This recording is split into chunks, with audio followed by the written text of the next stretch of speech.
the RNA, it tends to make loops or hairpin loop. So let us now come to the antibody to see this as antibodies or G segments that VDJ that encode the heavy chain.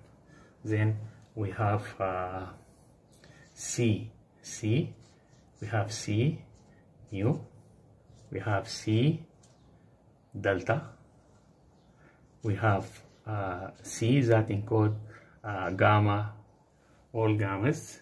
Then we have C that encode epsilon or IgE. We have the constant region that encode the IgA. These regions, they are preceded by what is so-called switch sites, like this. This is the switch site, okay? This is the switch site. And since it is RNA and it has the capacity to make fold and to make hairpin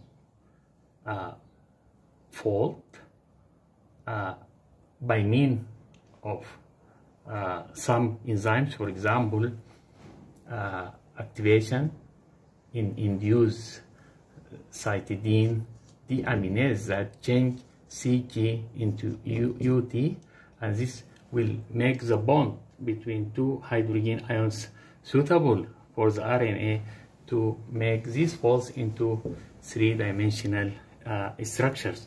So simply now this is a V and this is D, and here we have K. So if we are interested into, for example, gamma 3, so the C mu, now the RNA will tend to make a fold like this.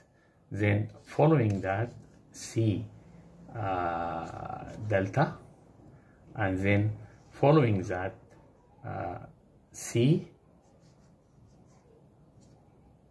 gamma 3, because we are interested, for example, in gamma 3 antibodies.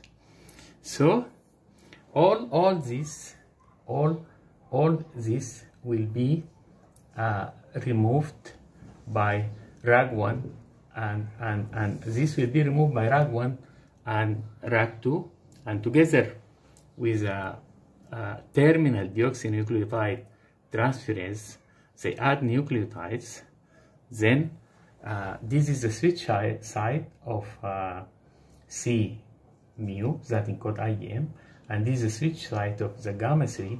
So the switch sites, they come together, and now all this will be removed, okay, and this also will be removed, and the gap will be repaired by this removal. It is due to the action of RAG1 and RAG2, and this gap will be repaired by RAG1 and RAG2 as they add B nucleotides, and then terminal deoxynucleotide transferase, they add N nucleotides, and then the machinery of the DNA repairing enzyme, and this will anneal to the remaining part of the gene, and this will lead to formation of VD,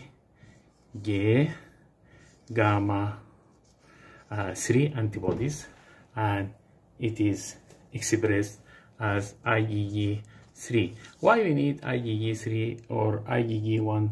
And for example, these antibodies of IgG3 and IgG1, they cooperate with cells. For example, they have specific receptors on the surface of macrophages, and this will lead to antibody dependent cell-mediated inhibition or killing or cytotoxicity. In some instances, if someone get infected by worms, hookworm or bilharzia or helminths or whatever, the class will switch from IgM to IgE antibody, and this will follow the same process like we explained in here. The switch, the class switch, it is well controlled, but however, spontaneous and ongoing switching may predispose to autoimmune disorders. For example, in systemic lupus erythematosus, in rheumatoid arthritis, antibodies may raised against self antibodies and attack the synovial membrane and may lead to synovitis and rheumatoid arthritis. In case of SLE or systemic lupus erythematosus, excess antibodies are harmful because they couple to antigens and lead to formation or lead to formation of a huge amount of immune complexes that may deposit in different places of the body. So class switch is very important for the specificity of the antibody that target an specific antigen, but however it is well governed and controlled.